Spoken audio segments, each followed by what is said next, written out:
ಪ್ರೀತಿಯ ಬಂಧುಗಳೇ, ಮತ್ತೊಮ್ಮೆ ನಮ್ಮ ಅಂತರದೃಷ್ಟಿ ಜ್ಞಾನ ಪ್ರಸಾರ ವಾಹಿನಿಗೆ ಆತ್ಮೀಯವಾಗಿ ತಮ್ಮೆಲ್ಲರನ್ನು ಸ್ವಾಗತಿಸಿ, ಇವತ್ತು ಬಹಳ ವಿಶೇಷವಾದಂತಹ ದಿನ. ಇದನ್ನು ದೇವಶಯನಿ ಏಕಾದಶಿ, ಪದ್ಮ ಏಕಾದಶಿ, ಆಷಾಢ ಏಕಾದಶಿ, ಪ್ರಥಮ ಏಕಾದಶಿ ಅಂತ ನಾನಾ ಕಾರಣಗಳಿಂದ ನಾನಾ ಹೆಸರುಗಳಿಂದ ಇದನ್ನು ಕರೀತಾರೆ. ಇದು ಏನಾಗುತ್ತೆ, ಇದನ್ನು ಆಚರಣೆ ಮಾಡುವ ಪದ್ಧತಿಗಳು ವಿಭಿನ್ನವಾಗಿದೆ. ಮೂಲ ಕಾರಣ ಏನು ಅಂತಂದರೆ, ಇವತ್ತು ಮಹಾವಿಷ್ಣು ಇದು ದಕ್ಷಿಣಾಯನ ಆದ್ದರಿಂದ ದಕ್ಷಿಣಾಯನದಲ್ಲಿ ದೇವತೆಗಳು ಇದು ರಾತ್ರಿ ಸಮಯ ಇದು. ಆದ್ದರಿಂದ ಇವತ್ತಿನ ಮಹಾವಿಷ್ಣು ಯೋಗ ನಿದ್ರೆಗೆ ಜಾರ್ತಾನೆ. ಆ ಯೋಗ ನಿದ್ರೆಗೆ ಜಾರುವಾಗ ದೇವತೆಗಳು ಕೂಡ ಅವನೊಟ್ಟಿಗೆ ಯೋಗ ನಿದ್ರೆಗೆ ಜಾರಿರುತ್ತಾರೆ. ಆದ್ದರಿಂದಲೇ ಈ 4 ತಿಂಗಳು ಇದನ್ನು ಚಾತುರ್ಮಾಸದ ವ್ರತವನ್ನು ಕೂಡ ಈಗ ಮಾಡಲಾಗತ್ತೆ. ಯಾವ್ಯಾವುದು? ಆಷಾಢ, ಜ್ಯೇಷ್ಠ, ಆಷಾಢ, ಶ್ರಾವಣ, ಭಾದ್ರಪದ ಮತ್ತು ಆಶ್ವೀಜ, ಮತ್ತು ಕಾರ್ತಿಕ ಮಾಸದ ಉತ್ತರ ದ್ವಾದಶಿ ದಿನ ಮಹಾವಿಷ್ಣು ನಿದ್ದೆಯನ್ನು ಏಳ್ತಾನೆ ಅಂತ ಪ್ರತೀತಿ ಇದೆ. ಇದನ್ನು ಯಾಕೆ ಮಾಡ್ತಾರೆ ಅಂತ ಕೇಳಿದಾಗ, ಇದಕ್ಕೆ ಪದ್ಮಪುರಾಣದಲ್ಲಿ ಒಂದು ಒಳ್ಳೆಯ ಕಥೆ ಹೇಳುತ್ತೆ. ಏನು ಅಂದರೆ, ಕೃತಯುಗದಲ್ಲಿ ಮಾಂಧಾತ ಅಂತ ಒಬ್ಬ ರಾಜ ಇದ್ದ. ಆ ಮಾಂಧಾತ ಬಹಳ ಧರ್ಮಿಷ್ಠ, ನ್ಯಾಯವಂತ.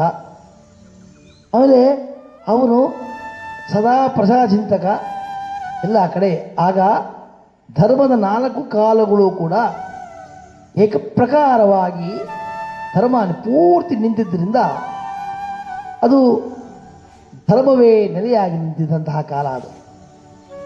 ಹಾಗಾಗಿ ಹೀಗೆ ನಡೀತಾ ಇತ್ತು. ಒಂದು ಸರಿ ಆ ಮಾಂಧಾತನ ಆಸ್ಥಾನಕ್ಕೆ, ಅಂದರೆ ಅವನ ರಾಜ್ಯಕ್ಕೆ ಕ್ಷಾಮ ಬಂದ್ಬಿಡ್ತು. ಕ್ಷಾಮ, ಭೀಕರ ಬರಗಾಲ, ಎಲ್ಲೆಲ್ಲೂ ಜನರ ಹಾಹಾಕಾರ, ಕುಡಿಯೋಕ್ಕೆ ನೀರೇ ಇಲ್ಲ. ಜನರು ಮಿಲನೆ ಒತ್ತಾಡಿ ಸಾಯುವಂತಾಗ್ಬಿಟ್ಟಿದೆಯಂತೆ. ಯಾಕೆ ಅಂತ ಕೇಳಿದಾಗ ಯಾರಿಗೂ ಏನಕ್ಕೂ ಹೊಳಿಲ್ಲ. ಅರೆ, ನನ್ನ ರಾಜ್ಯದಲ್ಲಿ ಯಾಕೆ ಹಿಂಗೆಲ್ಲ ಆಯಿತು ಅಂತ ಅವನು ಭಾಳ ಚಿಂತೆ ಆಗೋಯ್ತು. ಪಂಡಿತೋತ್ತಮರು, ಪಾಮರರು, ಮಹಾನ್ ಭಾವರನ್ನೆಲ್ಲ ಕರೆಸಿ ಒಂದು ಸಭೆ ಮಾಡಿದಾಗ ಅವ್ರಿಗೆ ವಿಷಯ ಗೊತ್ತಾಯಿತು. ನೋಡಿ, ನಾವು ಏನು ಹೇಳ್ಬೋದು ಅಂದರೆ, ನಾರಾಯಣನ ಆರಾಧನೆ ಆಗಬೇಕು. ಆ ನಾರಾಯಣನ ಆರಾಧನೆ ಕಡಿಮೆಯಾಗಿದೆ ನಮ್ಮಲ್ಲಿ, ಅದಕ್ಕೋಸ್ಕರ ಈಗಲಾಗಿದೆ. ನರ ಅಂದರೆ ನೀರು, ಆಯಣ ಅಂದರೆ ನೀರಲ್ಲಿ ಇರ್ತಕ್ಕಂಥವ್ರು. ಅಂದರೆ ಪರಮಾತ್ಮ ಕ್ಷೀರ ಸಮುದ್ರದಲ್ಲಿ ವಾಸ ಮಾಡೋರು. ಅದರಿಂದ ಅವರನ್ನ ಆರಾಧನೆ ಆಗಬೇಕು ಅಂತ. ಅದು ಹೇಗೆ ಮಾಡೋದು ಅಂತ ಕೇಳಿದವನು. ನೋಡಿ, ಹೇಗೆ ಮಾಡೋದು ಅಂತೆಲ್ಲ ನಮಗೆ ಗೊತ್ತಿಲ್ಲ, ಆದರೆ ಆಗಬೇಕು ಅನ್ನೋದು ಮಾತ್ರ ಸತ್ಯ ಅಂದರು. ಅವನೇನು ಮಾಡ್ದ, ಆಯ್ತು ಯಾರನ್ನ ವಿಚಾರಿಸ್ತೀನಿ ಅಂದ್ಬಿಟ್ಟು ನಾಡನ್ನು ಬಿಟ್ಟು ಕಾಡಿಗೆ ಬಂದು ಪೂರ್ತಿ ಅಲಿತಾ ಇದ್ದ. ಅಲ್ಲಿ ಅಂಗೀರಸ ಋಷಿಗಳು ಕಾಣಿಸಿದ್ರು. ಅವರಿಗೆ ಕಾಲಿಗೆ ಬಿದ್ದು ಪ್ರಣಾಮ ಮಾಡಿ ವಿಚಾರವನ್ನೆಲ್ಲ ತನ್ನ ಅಳಲನ್ನು ತೋಡಿಕೊಂಡ. ಆಗೇನಾಯಿತು, ಅವ್ರು ಹೇಳಿದರು, ನೋಡು, ನಿನ್ನ ರಾಜ್ಯದಲ್ಲಿ ಈಗ ಕೃತಯುಗದಲ್ಲಿ ಕೆಲವರೇ ಒಂದು ವಿಷಯ ನಿಮ್ಗೆ ಸ್ಪಷ್ಟವಾಗಿರಲಿ. ಈಗ ನಾನು ಹೇಳಿದಂಥ ವಿಚಾರ ಈಗಿನ ಯುಗಕ್ಕೆ ಇದು ಅಪ್ಲೈ ಆಗಲ್ಲ. ಆಗ ಕೃತಯುಗದಲ್ಲಿ ಮಾತ್ರ ಅಪ್ಲೈ ಆಗೋದಿದ್ದು. ಆಗ ಅವರವರ ವರ್ಣಾಶ್ರಮಗಳು ಅಂತಿತ್ತಲ್ಲ, ಆ ವರ್ಣಾಶ್ರಮಕ್ಕೆ ತಕ್ಕಂತೆ ಆ ಜನ ಆ ಕೆಲಸ ಮಾಡ್ತಾಯಿದ್ರು. ಉದಾಹರಣೆಗೆ, ಬ್ರಾಹ್ಮಣರು ವೇದಾಧ್ಯಯನ, ಜಪ, ಸಂಧ್ಯಾವಂದನೆ, ತಪ, ಪೂಜೆ, ಪುನಸ್ಕಾರ. ನಮ್ಮ ಪುರುಷ ಸೂಕ್ತದಲ್ಲಿ ಅದನ್ನು ಭಾಳ ಸ್ಪಷ್ಟವಾಗಿ ಹೇಳಿದ್ದಾರೆ. ಬ್ರಾಹ್ಮಣೋಸ್ಯ ಮುಖಮಾಸೀತೋ ಬಾಹುರಾಜನ್ಯಕೃತಃ ಓರೋ ತದಸ್ಯ ಯದ್ವೈಶ್ಯ ಪದ್ಭ್ಯಾಂ ಶೂದ್ರೋ ಅಜಾಯತ ಅಂತ ಹೇಳಿದ್ದಾರೆ. ಏನದು? ಏನು ಹೇಳ್ತಂದರೆ, ಬ್ರಾಹ್ಮಣನಾದವನು ಬ್ರಾಹ್ಮಣ ವಸ್ಯ ಮುಖಮಾಸೀತು, ಅವನು ವೇದಾಧ್ಯಯನ, ಜಪ, ಯಾಗ ಇತ್ಯಾದಿ. ಬಾಹು ರಾಜನ್ಯ ಕೃತ, ರಾಜರಾದವರು ಕ್ಷತ್ರಿಯ ಧರ್ಮ ಅವರ ರಾಜ್ಯವನ್ನು ಪರಿಪಾಲನೆ ಮಾಡಿ. ಊರೋ ದದಸಿಯದ್ ವೈಶ್ಯ, ವೈಶ್ಯರಾದವರು ಯಾವ ಕಾಲದಲ್ಲಿ ಯಾರಿಗೆ ಹೇಗೆ ಏನು ಬೆಳೆ ಕೊಡಬೇಕು ಅದು ವ್ಯಾಪಾರ ವ್ಯವಹಾರಗಳು. ಪದ್ಭ್ಯಾಂ ಶೂದ್ರೋ ಅಜಾಯತ ಅಂತ. ಆ್ಯಕ್ಚುಲಿ ಇದು ತುಂಬ ಜನಕ್ಕೆ ಶೂದ್ರ ಅಂದಾಗ ಭಾಳ ಕೆಟ್ಟ ಕೆಟ್ಟ ಅರ್ಥ ಎಲ್ಲ ಹೇಳ್ಬಿಡ್ತಾರೆ. ಹಂಗಲ್ಲ, ಅದು ಶುಚಿದ್ರವ ಇದು ಶೂದ್ರ ಅಂತ. ಯಾವನು ಮನಸ್ಸನ್ನು ಶುಚಿಗೊಳಿಸ್ತಾನೋ ಅವನು ಶೂದ್ರ ಅಂತ. ಈಗ ನಾವು ಆ ವಿಚಾರ ನಮ್ಗೆ ಅರ್ಥ ಆಗದಲೇ ನಾವು ಅದನ್ನು ಜಾತಿ ಮಾಡಿಬಿಟ್ಟಿದ್ದೇವೆ, ನಮ್ಮ ಕರ್ಮ ಬಿಡಿ ಹೋಗಲಿ ಬಿಡಿ. ಆದರೆ ಆ ಕಾಲದಲ್ಲಿ ನಾನು ಹೇಳ್ತಾ ಇರೋದು ಕೃತಯುಗದಲ್ಲಿ, ಅಂದರೆ ಈಗ ಪೂರ್ತಿ ತದ್ವಿರುದ್ಧವಾಗಿದೆ. ಈಗ ಧರ್ಮ ಒಂದು ಕಾಲಲ್ಲಿ ನಿಂತಿದೆ. ಈಗ ಆ 4 ಕಾಲಲ್ಲಿ ನಿಂತಿದ್ದಲ್ಲ, ಆ ಕಾಲದಲ್ಲಿ ನೋಡು, ನಿಮ್ಮೂರಲ್ಲಿ ಒಬ್ಬ ಶೂದ್ರನಾದವನು ತಾನು ಮಾಡಬೇಕಾಗಿರೋ ಕೆಲಸವನ್ನು ಬಿಟ್ಟು ಅವನ ತಪಸ್ಸನ್ನು ಆಚರಿಸ್ತಾ ಇದ್ದಾನೆ. ಇದು ಅವನಿಗೆ ಅಗತ್ಯ ಇಲ್ಲ, ಇದು ಯಾಕೆಂದರೆ ಅವನ ಕೆಲಸ ಅಲ್ಲ ಅದು. ಹಾಗಾಗಿ ಅವನು ಏನು ಮಾಡಬೇಕು ಆ ಕೆಲಸ ಮಾಡಬೇಕು. ಮೊದಲು ನಮಗೆ ಇರ್ತಕ್ಕಂಥ ಕೆಲಸ ಮುಗಿಸ್ಬೇಕು, ಆಮೇಲೆ ನಾವು ಬೇರೆ ಪ್ರಯತ್ನ ಮಾಡಬೇಕು ಅಂತ. ಹಾಗಾಗಿ ಅವನನ್ನು ನೀನು ಶಿಕ್ಷೆ ಮಾಡಿದರೆ ಸರಿ ಹೋಗುತ್ತೆ ಎಂದು ಹೇಳಿದ. ಗುರುಗಳ ತಪಸ್ಸು ಮಾಡ್ತಾ ಇರೋದ್ರಿಂದ ಶಿಕ್ಷಿಸೋ ಮನಸ್ಸು ನನಗಿಲ್ಲ, ಬೇರೆ ಉಪಾಯ ಹೇಳಿ. ಆಗ ಅವನು ಹೇಳಿದರು, ಕೆಲಸ ಮಾಡಂಗಾರೆ ನೀನು ಭಾಳ ಒಳ್ಳೆ ಮನಸ್ಸು ನಿಂದು. ಹಾಗಾದರೆ ಆಷಾಢ ಮಾಸದ ಶುಕ್ಲ ಪಕ್ಷದ ಏಕಾದಶಿನ ಪ್ರಥಮ ಏಕಾದಶಿ ಅಂತ ಕರೀತಾರೆ, ಪದ್ಮ ಏಕಾದಶಿ ಅಂತ ಕರೀತಾರೆ. ಅದನ್ನು ವ್ರತಾಚರಣೆ ಮಾಡೋದು. ಹೇಗೆ ಮಾಡಬೇಕು? ನಿಮ್ಮವರೆಲ್ಲ ಕರೆದು ಆವತ್ತು ಪೂರ್ತಿ ಉಪವಾಸ ಇರಬೇಕು. ಉಪವಾಸ ಇದ್ದು ಅಭ್ಯಂಜನ ಸ್ನಾನ ಮಾಡಿ ಅವತ್ತು ಮನೆಯಲ್ಲಿ ಸಾಧ್ಯವಾದರೆ ಅಕ್ಕಿ ಹಿಟ್ಟಿನಿಂದ ದೀಪವನ್ನು ಮಾಡಿ 5 ಬತ್ತಿಗಳನ್ನು ಇಟ್ಟು ಅದಕ್ಕೆ ದೀಪವನ್ನು ಹಚ್ಚಿ ಆ ದೀಪಗಳಿಗೆ 5 ಪ್ರದಕ್ಷಿಣೆ ಮಾಡೋದು. ಆಮೇಲೆ ಆ ಮಹಾವಿಷ್ಣು ಯೋಗ ನಿದ್ಯೆಗೆ ಜಾರುವ ಮುನ್ನ ತಾನು ಅಶ್ವತ್ಥ ವೃಕ್ಷದ ಅರಳಿ ಮರದಲ್ಲಿರ್ತಾನಂತೆ. ಆ ಮರವನ್ನು ಪೂಜೆ ಮಾಡಿ ಅದಕ್ಕೆ 5 ಪ್ರದಕ್ಷಿಣೆಯನ್ನು ಮಾಡೋದು.